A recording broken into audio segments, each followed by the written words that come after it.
Hi everyone, it's Barbara Calvano and welcome to my weekly angel messages.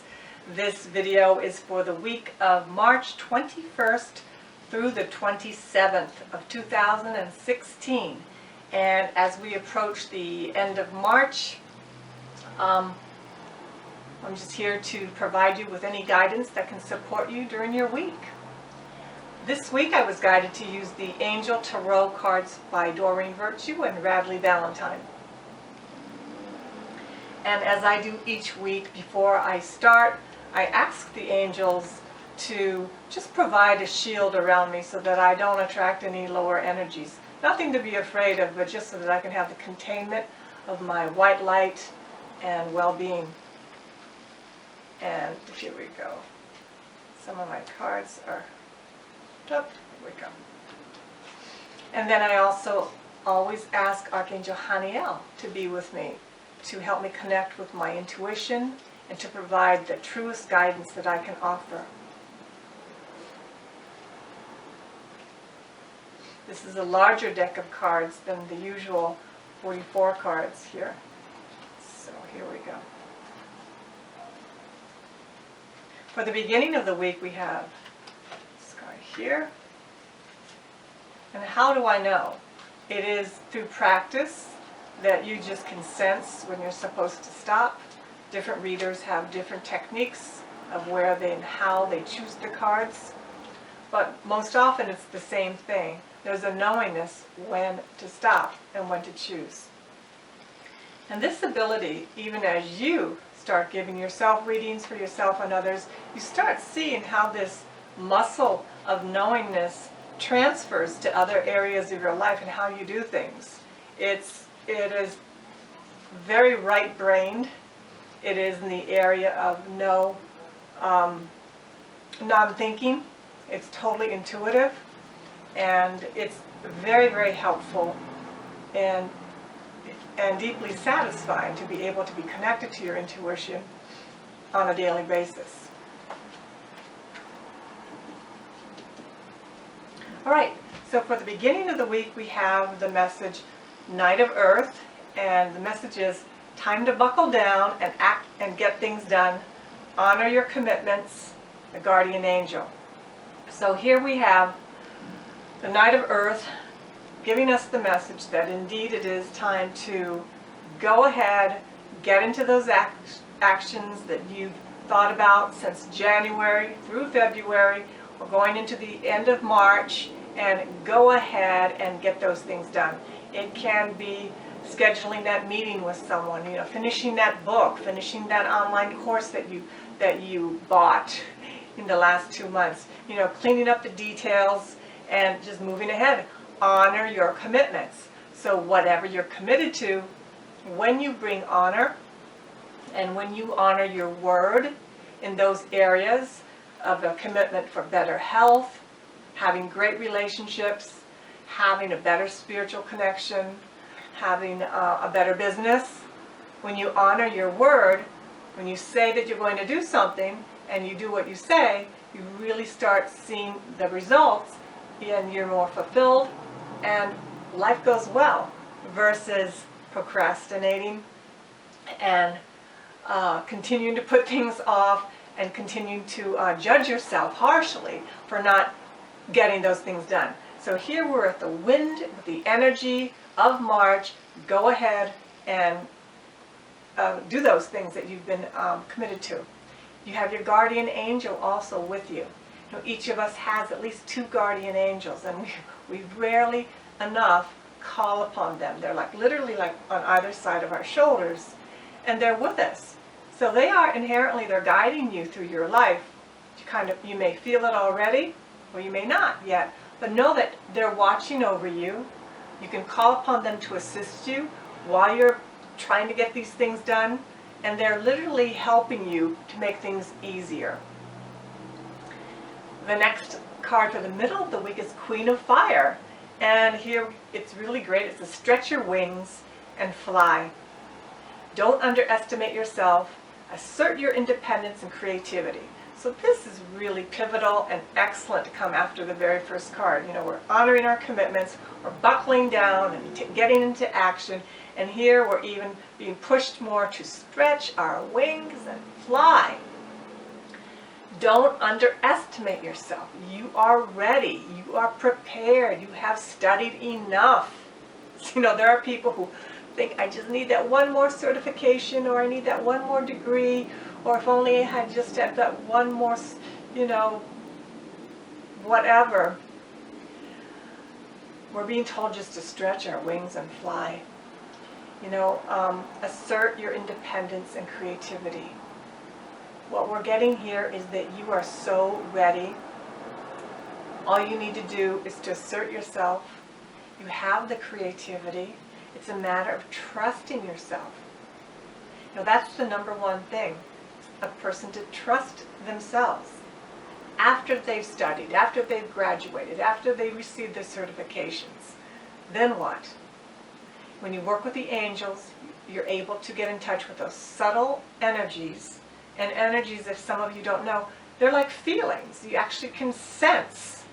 You can sense when you're feeling blocked, or you sense when you're free, and it is in your body.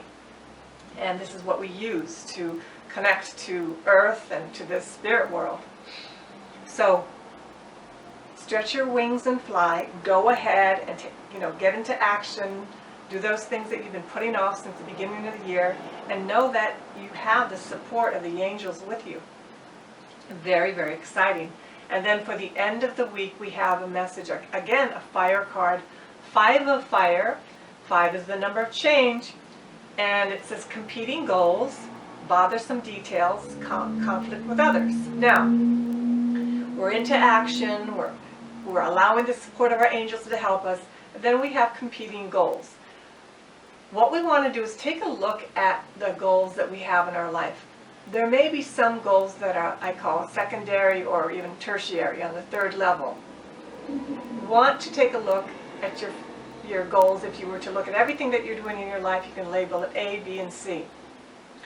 It's really important in terms of importance. You want to do the A goals. You can't do everything. You really can't. This year will go by with 365 days, and if you write down there 10 big things that you want to do, you probably are not going to accomplish them all. I would pare it down to maybe 3 at the most. 3 at the most. If it's the book, if it's a new, what's coming up for creating classes, if it's whatever the next thing is. But you can see it's already, those are like 2 things.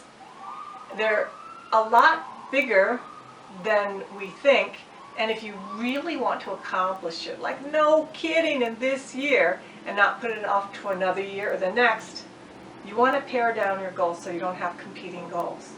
I know I have a problem with that because I'm a great idea person. I get ideas all the time, but it's really important to hunker down and be very clear and simplify your goals. Okay? That's if you really want to accomplish them. And then bothersome details, sometimes you have all your intention well set for what you're doing, and then there are going to be little details that will need to be addressed. And that's the other thing. You always want to be prepared for breakdowns. Yeah. When you put yourself out there to create new breakthroughs in your life, you got to expect there are going to be breakdowns.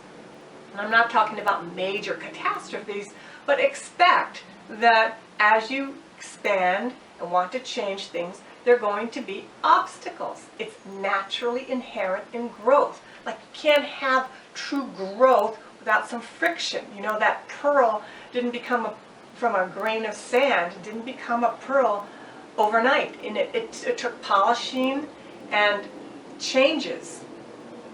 Even, what's the other example? The diamond, from being a piece of coal, being constantly rubbed by the earth until it became a beautiful, shining, scintillating gemstone. So expect the challenges. Don't go daunting and obsessed with worry. It's more of being in the middle lane, on the middle path, doing what you're focused to do, And know that if a distraction comes, it's there. And you can allow it to stop you or not. And conflict with others, also know that as you change and transform and expand in your life, often there can be conflict. Again, not overriding catastrophic conflict, but there's going to be some changes that you're going to have to make in how to communicate that, certain people may not serve you anymore. You can be friends with them, but you may need to move along with a different tribe, a different group of people. People may not understand you if you are really on this path of spiritual awakening. You're making changes every day, especially if you're doing yoga and you've changed your diet and you're breathing and deeply doing meditation, and you're really with your spiritual practices. Some of your family and friends may not understand that you need time alone, that you need time away from a lot of noise and the normal distractions and atmospheres that you used to go to. And so it's all okay. 5 is the number for change. So it's all part of your own transformation. And you never really leave these people behind. What happens is that when you honor yourself and you follow your life purpose and you do what's best for you, you actually are empowering them, allowing them to see that they can do the same for themselves, that they can say no, that they can say no to things also. Our lives are so precious, and really we are here for not a long time, even if we're here for 100 years. And some of us will be here for less time than that. But time moves so quickly. So it really is about learning to honor yourself, honor your life purpose. Why are you here? Why are you here? So allow the angels to support you with that. It's a really great week of getting into action, really experiencing what it feels like to stretch yourself, be daring, do something bold that you've been thinking about. Now is the time. And to know that, yes, you may get a little annoyances along the way, but it's only part of the expansion. It's part of the birth. So have an amazing week. And if you want to know more about me and my services, or to schedule a session with me, just please see my website. Thank you again. I wish you the very best. Namaste.